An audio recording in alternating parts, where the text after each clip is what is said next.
Good afternoon.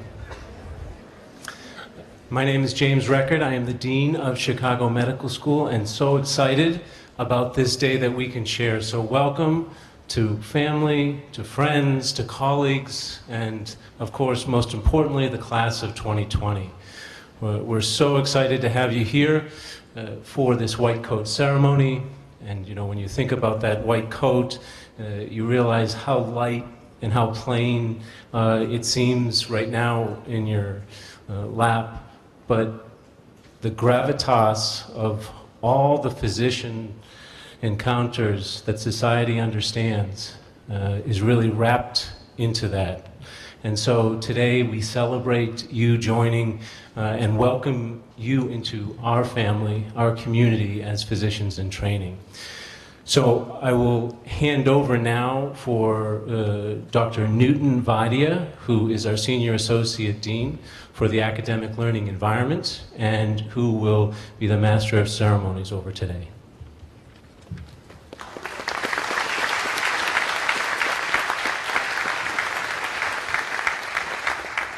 Hello again. White coat has become a symbol of physicians today. However, did you know that until 19th century, physicians didn't wear white coat? They wore black robes.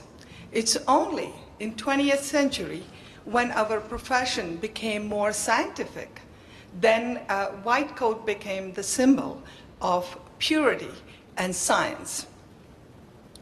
White coat ceremony started in 1993 with Arnold Gold as the starting physician who started it. By giving and accepting this white coat, we are all recognizing your admission to medical profession. With this white coat, you're accepting the values of medical profession. When you wear this white coat for the first time, these values will stay with you forever. What are these values? Well, being a physician means putting your patient's interests above everything else while still navigating societies and self-interest. It means being empathic to patient, forming a working and therapeutic alliance with patient. It also means educating patients, their families, and society at large. Physicians in many countries do not prefer to wear white coat. One wears a white coat when wearing it serves the values of his being a physician, and one takes out, when taking it out, serves the value of being a physician, such as psychiatrists and pediatricians. We often take out our coats because we want to connect with patients much more closely. Each year, Chicago Medical School Alumni Association generously provides these white coats, and we thank them for their gift again this year. To the class of 2020, I want to remind you that the support of Alumni Association, representing 8,000 alumni, plus the presence of your family and friends here today, demonstrates that many are invested in your success. I encourage you to embrace and honor the support today and always. I'm pleased to introduce today's keynote speaker, who is an alum, Dr. Joseph Maurice. As a CMS graduate of class of 1993, Dr. Maurice is a board-certified obstetrician and gynecologist with 23 years of experience practicing medicine, and he focuses on minimally invasive gynecological surgery. He completed his residency at Cook County Hospital in Chicago, where he went to serve as an attending physician who is responsible for patient care as well as training resident physicians.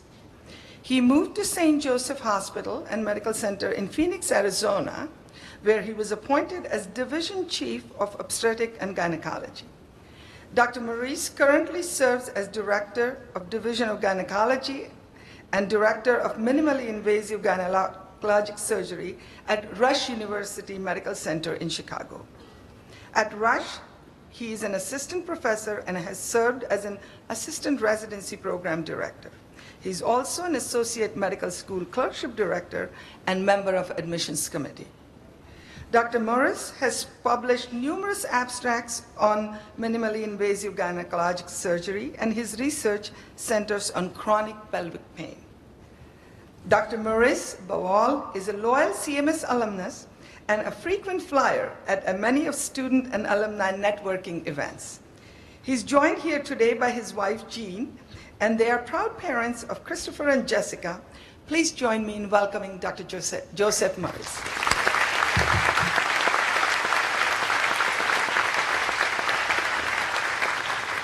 Good afternoon. You'll excuse me for a minute because having some flashbacks. I spent my first year in that pod and my second year in that pod, and I'm having flashbacks like I should remember the Krebs cycle. So most of you'll get that joke at the end of this year. As many of you know, North Chicago is not as close to Chicago as you would think it would be.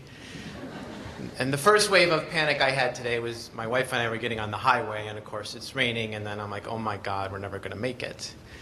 And then the second wave of panic came over as we're pulling up to the parking lot, and I'm feeling a little bit better because I have 20 minutes to spare, and then my wife says to me, she says, they've got their white coats. She goes, we're late. I said, I swear to God, Martha told me 2 p.m. So I run up to Dr. Record. I said, oh my God, I'm having so much anxiety. He said, I think I need a nitroglycerin patch. He says, well, Joe, we don't want you to pass out. Some of you got that joke. The rest of you will get it in pharmacology in 2 years. Speaking of panic, my wife's over there. She's like, oh my God, he's not on the script yet. He's already 5 minutes into the talk. Okay, my dear, here I go. Good afternoon. I'd like to thank the members of the faculty and staff here at the university for the opportunity to speak to you today. I'm truly honored to be here. I've had the opportunity on a number of occasions to meet with the Rosalind Franklin University president, Dr. Michael Welsh. I'm so truly impressed with what he's done with the university. I've also had the pleasure on multiple times to meet with Chicago Medical School Dean, Dr. Jim Record. All I can say to you right now is that the university is in excellent hands. I'm so happy for all of you. I remember when I sat where you are today. I was excited. I was a little nervous. I want you to imagine you're 20 years in the future. You're all successful physicians, and you have incredibly satisfying careers. That's how I feel today. I hope you all feel a sense of cautious anticipation, excited a little, but nervous about what the next 4 years will be like. You are here to begin your journey through medical school. I'm here today to give you an idea of how you might get to the destination. You did not come here to be ordinary. You came here to do something. You are here to become physicians. You will channel the hard work, dedication, and compassion you demonstrated in your college years and soar to new heights as you earn your medical degrees. I want you to look at medical school without blinders. Know that you will study harder than you have ever studied. You will understand and accept what it means to work in an interprofessional setting where teamwork and collaboration are expected. Interprofessional settings are the cornerstone of medicine today. My entire career has been in an interprofessional setting. This will be your guarantee for success, not only in medical school, but in your careers as physicians. I remember my third year clerkship in obstetrics and gynecology like it was yesterday. I was at Cook County Hospital, only 15 minutes where I lived, but it was a totally different world. A different population, a different hospital experience. How was I going to fit in? I needed to get to know the residents. I needed to get to know the attendings. But I also needed to get to know the clerks, the phlebotomists, the transporters, the technicians. The more people I got to know, the more I was able to thrive in the system, and the more I was able to help my patients.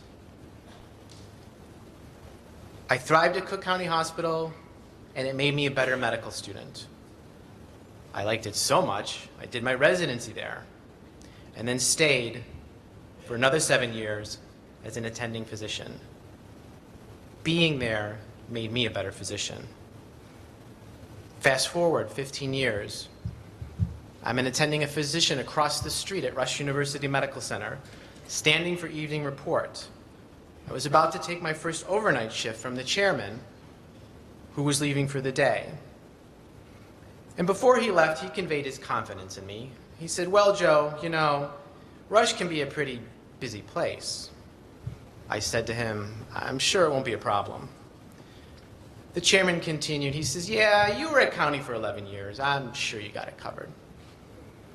My journey, which brought me to Rush, started right here at Chicago Medical School.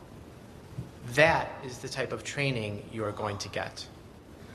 The experiences and activities at Chicago Medical School will provide a constant source of insight and wisdom into your career choice.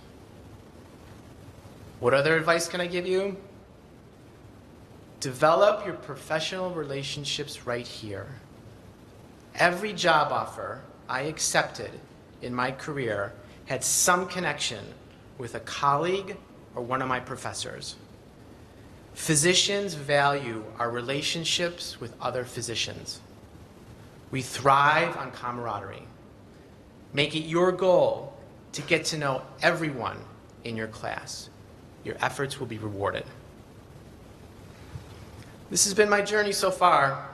One of the most exciting things today is the anticipation of hearing what your journey will be like. 20 years from now, where will you be? What will you say when you give the white coat ceremony to an incoming generation of physicians? Everyone in this room is here because this is something you wanted to do. You have chosen one of the most sacred professions on the planet. You have chosen a profession where you will have a life-changing effect on the patients who cross your paths, and this is the place where you start your journey. I want everyone in the class to make me a promise. No, make yourself a promise. Promise that you will believe in better. Promise that you will relentlessly pursue the quest to gain knowledge and experience. Promise that you will be reliable and resilient. Promise that your lifelong goal is to be the best physician possible. If you keep these promises, I guarantee you will achieve success. Congratulations, and thank you very much.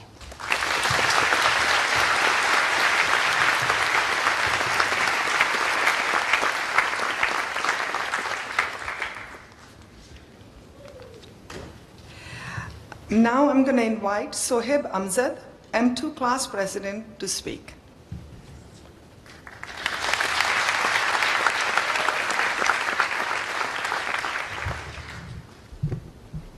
Good afternoon, everyone, and welcome faculty, family, friends, and especially my new fellow students. My name is Sohaib, and I am the M2 class president. I would like to begin by saying congratulations to all of you. You have made it. As a matter of fact, you are a statistical anomaly. Each of you are one of the 190 students out of nearly 11,000 applicants selected for a seat at Chicago Medical School. Now let that sink in. While some of you might be thinking you're dreaming, rest assured, this is real.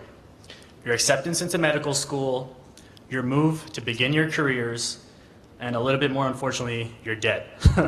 It's all real. After all those countless hours of studying for your courses, studying for the MCAT, applying on AMCAS, getting reference letters, inputting your 200 plus volunteer activities, hours, descriptions, and basically developing yourself into a superhuman being, you are finally here. So, what does this all mean? What is the point of the ceremony, and what makes the white coat so special? After all, Can't you just order a white coat off Amazon Prime and have it at your doorstep in a day or two? Well, let me give you the textbook definition of the white coat ceremony first. According to one of my favorite sources, the encyclopedia downstairs in the library, the definition is as follows. The white coat ceremony represents the transitioning from the study of preclinical knowledge to the study of clinical knowledge. But let's take a second to think of the deeper meaning. In a sense, the white coat ceremony represents the transitioning from a simple scholar to an actual apprentice of medicine. When you put on your white coat, you are being recognized by others as an individual who has the compassion, the integrity, the knowledge, the patience, and the humility needed to be a healthcare professional. Remember when I said anybody can buy a white coat? Well, today we are here being recognized as individuals who have earned the right to wear the white coat. But this is only the beginning. The next time you put on your white coat, you're not only doing it for yourself, but your patients too.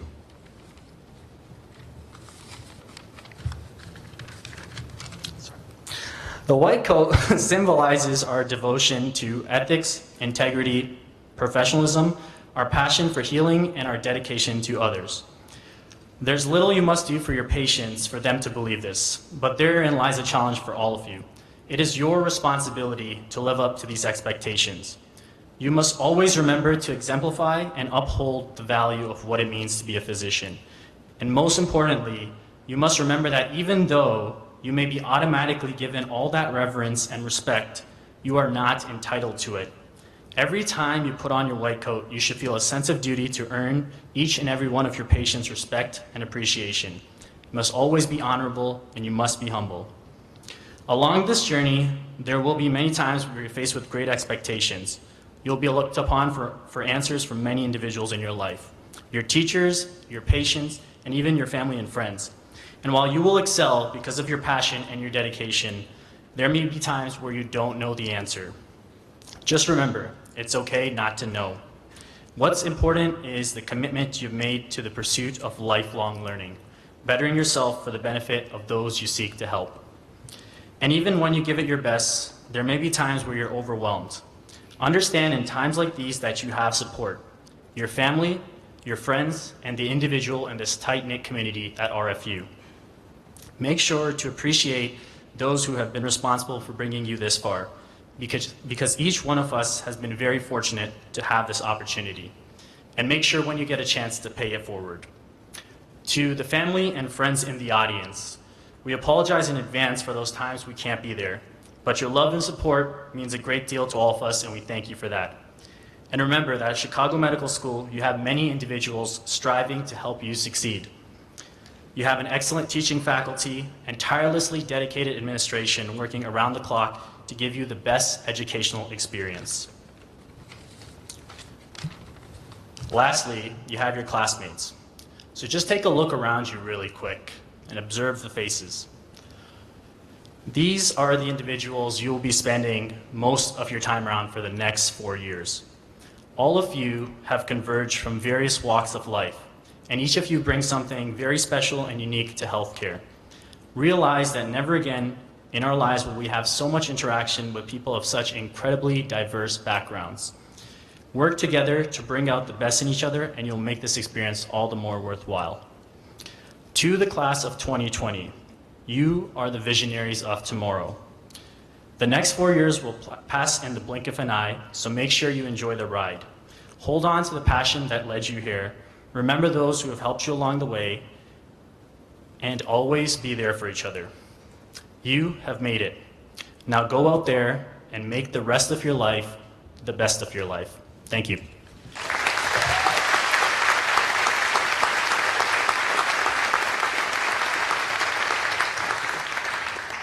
Now I'm inviting Inak Tefe, an M3, to read his essay on White Coat, the costume that I wear.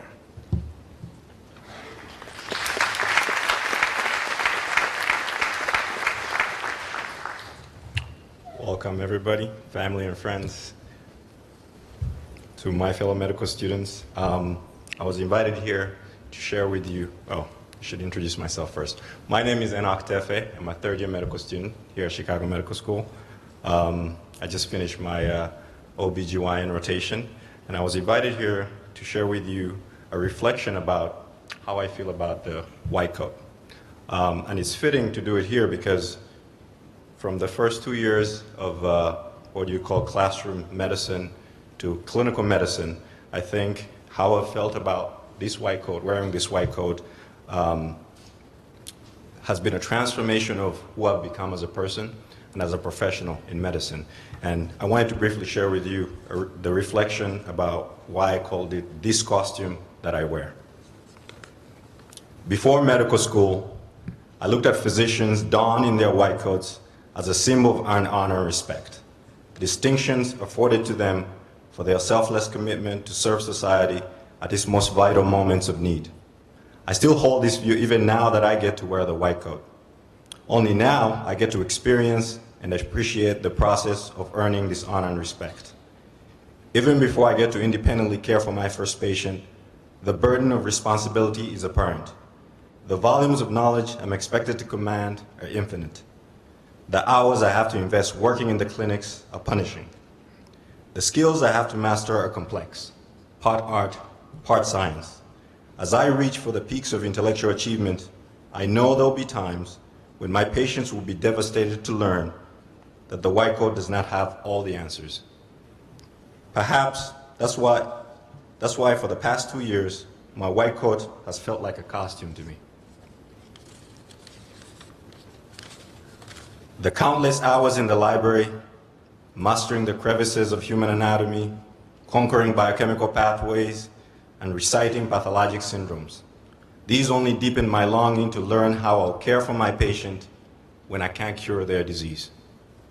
It's no wonder that I started my clinical journey last month, beaming with enthusiasm and an earnest spirit to learn. After a few weeks working in obstetrics and gynecology, this costume that I wear has felt a little different, a bit more snug. I now walk in the hospital hallways with a bit more swag. So what changed? Being partly responsible for the prenatal care of a scared and helpless teenage mother-to-be in the south side of Chicago, assisting in the delivery of a new fragile life to the joyful smiles and tears of family and friends, recounting tales of exhaustion and awe from surgeries, life-saving surgeries run long. These and other events have gradually turned me into that beacon of hope that is fitting of this costume that I wear. Out in the community, in my street clothes, I'm just another black life that should matter. Inside the hospitals and clinics, in front of my patients, in this costume that I wear, I'm humbled by the opportunity to don a symbol of honor and respect that all physicians proudly embody. Congratulations to all of you.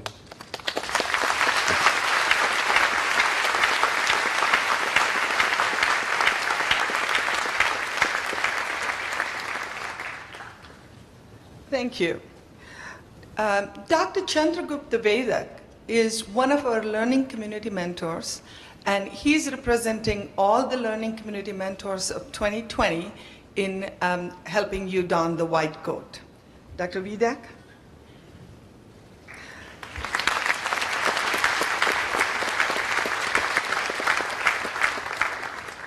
We would like to invite students to the stage to receive their white coat. Students from Emmanuel House, please make your way to the stage. Dr. Vedak will help you put in your white coat. When you have finished, please return to your seat.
Students from Portis House, please make your way to the stage. Dr. Vidak will help you put your white coat.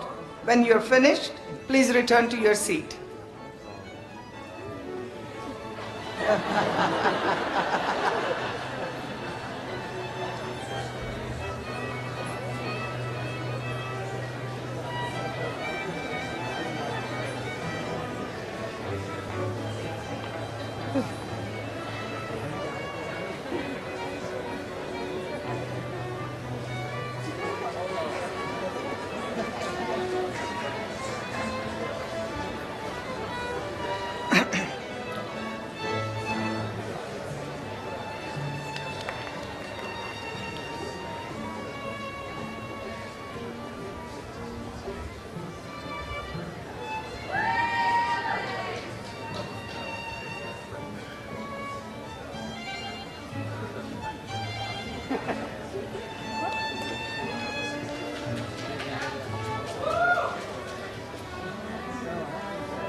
Now, students from Lifshitz House will make their way to stage. Again, Dr. Vidak will help you put your white coat. When you're finished, please return to your seat.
Okay, now students from Finkel House, please make your way to stage, and Dr. Vidak will help you put on your white coat.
Thank you, Dr. Vidak. You're going to need a rheumatologist now.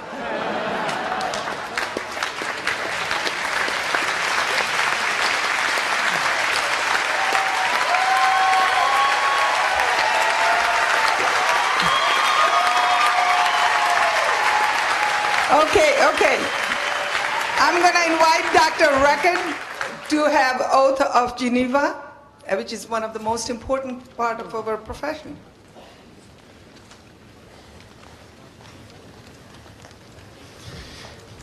All right. Well, actually, you guys look very good in white.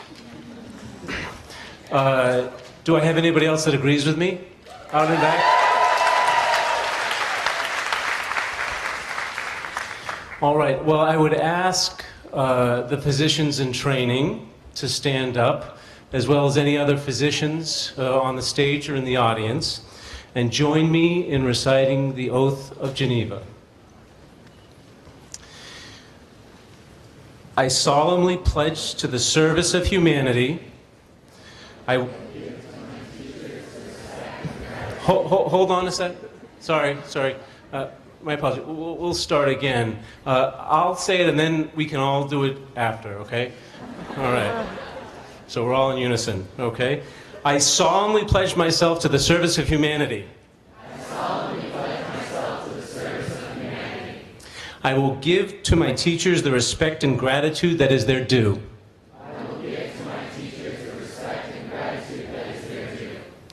I will practice my profession with conscience and dignity.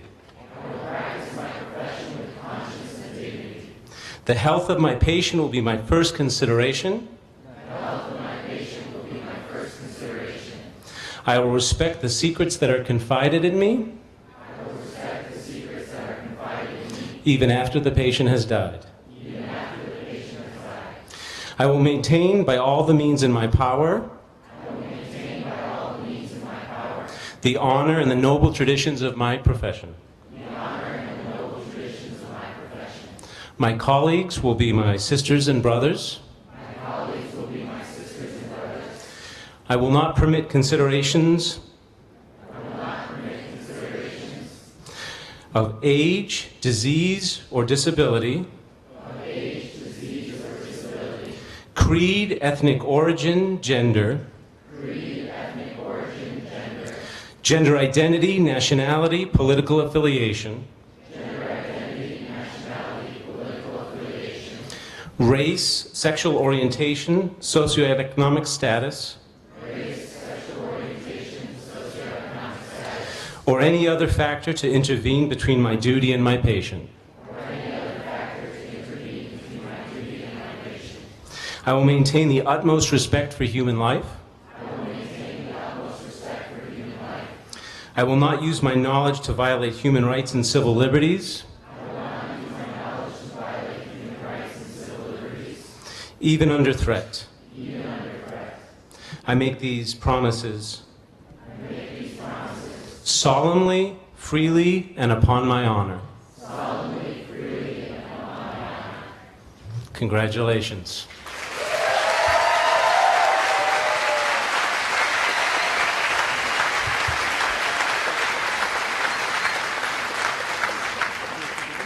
On behalf of my fellow deans, Dr. Jeanette Morrison, Dr. Stu Goldman, Dr. Bai, and of course, Dr. Diane Bridges, congratulations, class of 2020. Please join us for a reception in a DNA cafe. Students, as you process out of the auditorium, we'll lead you to DNA cafe. Please feel free to meet up with your loved ones there. We ask that the family and friends wait to exit the auditorium until after the dignitaries and students have left. See you.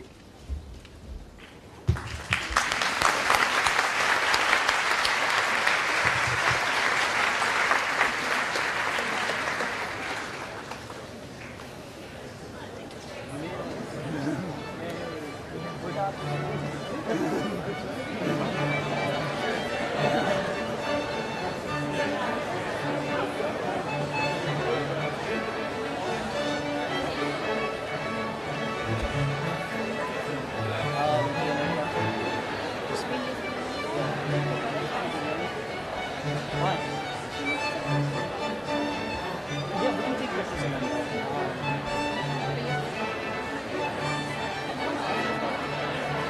Yeah. I'll just